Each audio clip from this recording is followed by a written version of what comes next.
06F6018-080.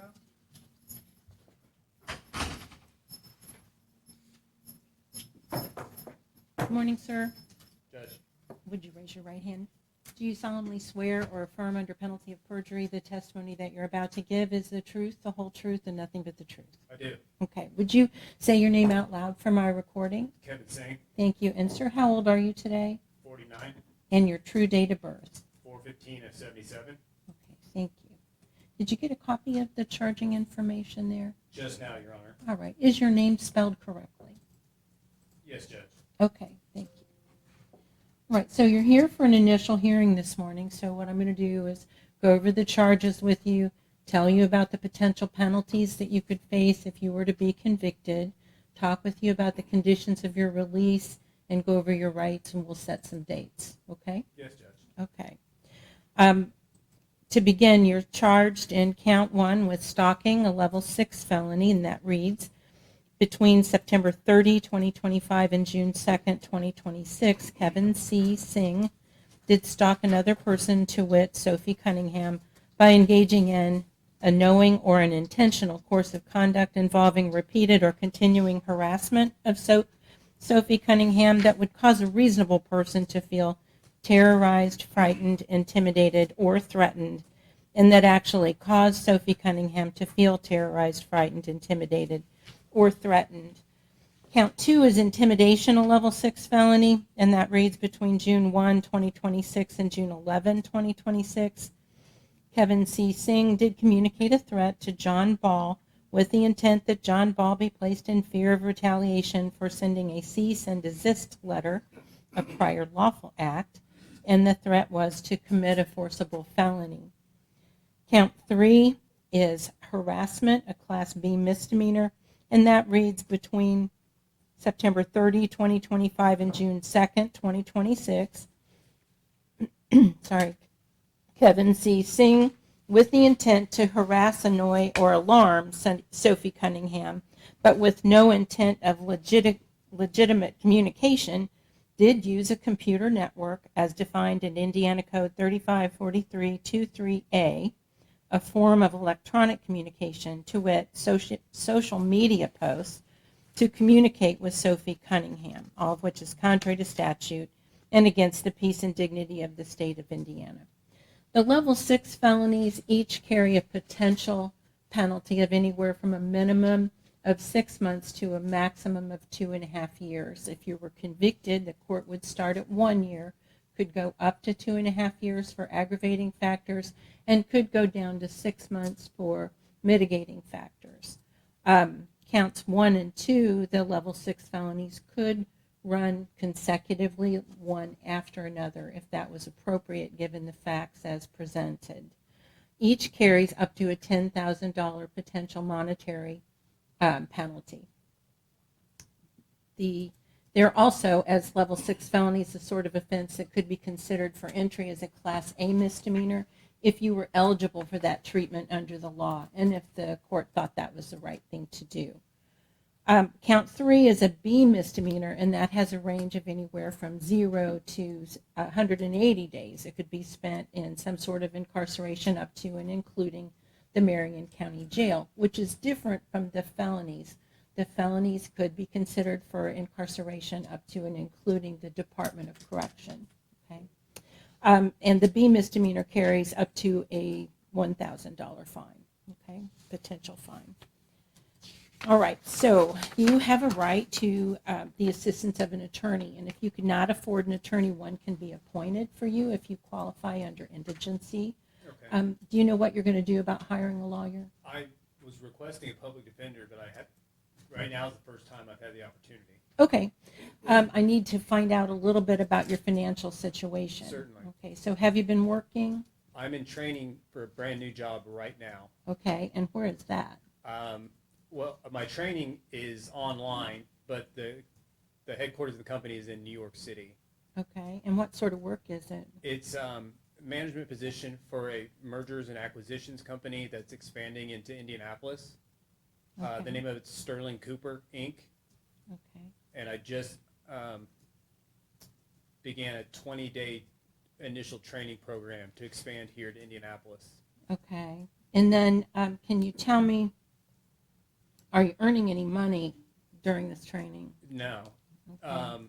that won't start until I get finished with training and on the salary position and start producing what I'm expected to produce. Okay. So could I ask you when the last time that you were working and earning some money?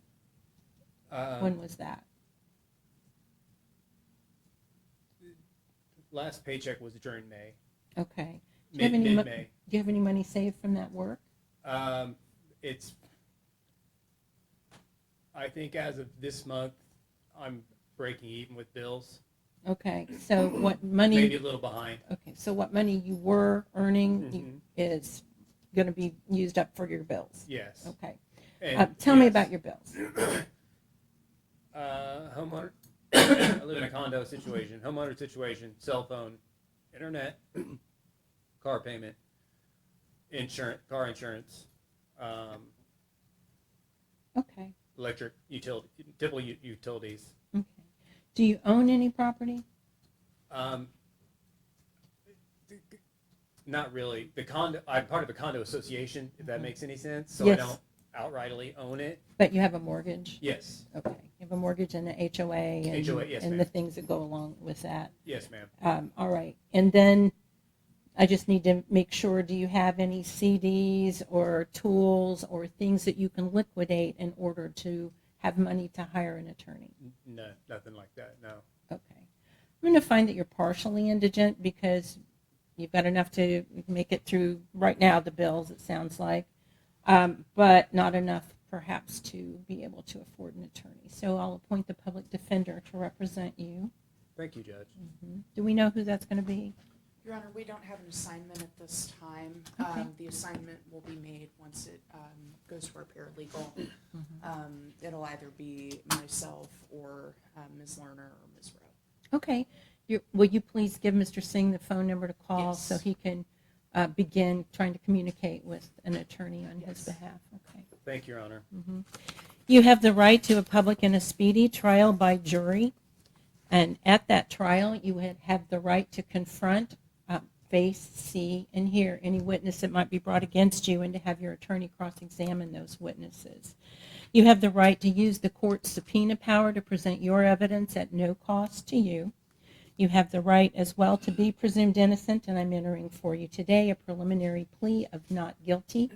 That will become your formal plea unless you and your lawyer decide to change it in 20 days.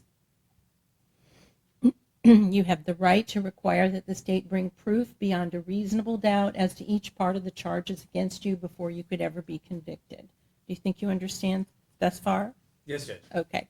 You also will have the right to remain silent. No one can force you to testify against yourself, and you would have the right to appeal decisions that were made by the judge. Do you understand?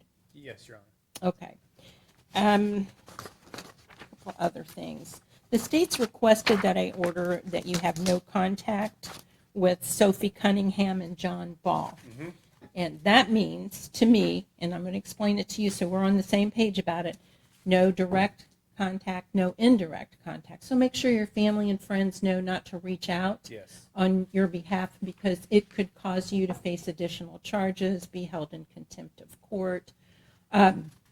You know, if you are out on bond, your bond could be revoked. So that's important to remember. There are pretty serious consequences to any contact. Understood. And that also means not by any social media, not in writing, no contact whatsoever. Okay? Yes. Okay. Not by telephone, not by letter, etc. Okay. We're on the same page about that. Yes, Judge. Okay. I'm also going to add a couple conditions. One is that you're not to be arrested again if you post your bond and are released because a subsequent arrest could cause us to revoke your release. Okay. And of course, you could face additional charges, right? So also you're ordered to have no firearms, deadly weapons, or ammunition in your possession at any time. So I'll encourage you, if you get in a car with someone, to make sure that there are no weapons in that car because, again, you could wind up the one responsible, Yes. okay, and being in all kinds of problems, right? Yes. Okay. You're also ordered to stay away from Gainbridge Field House, which is located at 125 South Pennsylvania Street in Indianapolis, in Indiana. And I have these for you, and I need to have you sign them for me, okay? Unless he has his own copies. Yeah. He does? Okay, well then, you don't need I'm mine. confused. Is that the no contact? No contact Yes, and I'm stay crystal away. clear. Crystal clear. Okay, that's great. Okay. I'm going to set, I'll let you do that, and then I'm going to set some dates. Judge, can I request a speedy trial? I don't have money for bond right now. Well, here's what has just happened. I've appointed an attorney for Okay. you, and so you have an attorney. You need to consult with Okay. your attorney about the request for a speedy, Understood. okay? Thank you. Can I have a moment with Mr. I'm Singh? sorry, yeah, absolutely. He's going to sign his documents. And I can give you some more time after, Okay. if you like, Thank you, but I'd Judge. kind of like to move it along if we can. Yeah. Sorry to That's- interrupt. Did you get done what you needed for right Yes. now? Okay. Your Honor, Mr. Singh is being held on a 7-day hold. Yes, I that was starts just getting today. ready to advise him of that before I was interrupted. My Okay. apologies. No problem. No, not at all. Your current conditions of release, I'll go over with you. You're being held without a bond for 7 days, and that will expire on June the 30th. After that, your bond becomes $40,000 cash, and you'll be ordered held for placement at community corrections, home detention, GPS monitoring, okay? Now, I understand what you're about to ask me for, which is a bond review. Yes, Your Honor. Right, so when can we set a bond review? Your Honor, I may have some helpful information with respect to when that court might want to set that. The defendant also has a no bond hold out of Hendricks County under clause number 32D05-2403F50000054 for the violation of probation. Mhm. Well, and that is something to take into consideration as to the bond review. So we can still set it, but you may want to wait a while until you figure out what you can do with regard to the Hendricks County case. Your Honor, Mr. Singh is requesting that we schedule the bond review. So Okay, we'll do it. I'd ask that we do that. Sure. Do we know whose case this is going to be? It's a Friday case. I do not know who will be assigned. I don't know if it will be me or Ms. Lerner or Ms. Rowe. Ms. Finger, will it be you or will it be one? Okay. We could set him, we can't set him next Friday. Because it's a holiday. Want to do it tomorrow? The 26th? We can do a bond review tomorrow, but I don't know if that will give his attorney enough time to check into whether they really, because, I don't know this court's particular practice. Normally, I would do one bond review. Sure. Right? So if we want to do it tomorrow, we can do that. Or it would be the next available Friday would be the 10th. Let's do tomorrow. Your Honor, if we could do tomorrow. Okay, we'll set it. We'll see you again tomorrow. I will not be here tomorrow, but I could ask another deputy prosecutor to. Okay, Ms. Major, I appreciate that. And then, of course, unless that no bond hold in Hendricks County gets lifted, no matter what, I might decide tomorrow you'd still be held, right? Certainly. You might be transferred to Hendricks County, but, Yes, Judge. that would be up to the law enforcement folks. I am going to set what's called an omnibus deadline. That is August the 10th. It's a date by which you need to file certain motions, raise certain defenses, or they could be considered waived. So with regard to any trial dates or pretrial dates, we can set those tomorrow if you like. Okay? Is there anything I've forgotten? Your Honor, since we're doing bond review hearing tomorrow, the state will file information on this, but the state will be requesting actually a bond increase. If the court wants to see that in writing, we can go ahead and get that on. It'd be good to put it in writing. Thank you, Judge. All right. Along with the rationale. Yes. All right. Okay, so nothing else, folks? If not, that'll conclude today's hearing. Thank you so much. Why over MD 262605 CM 013337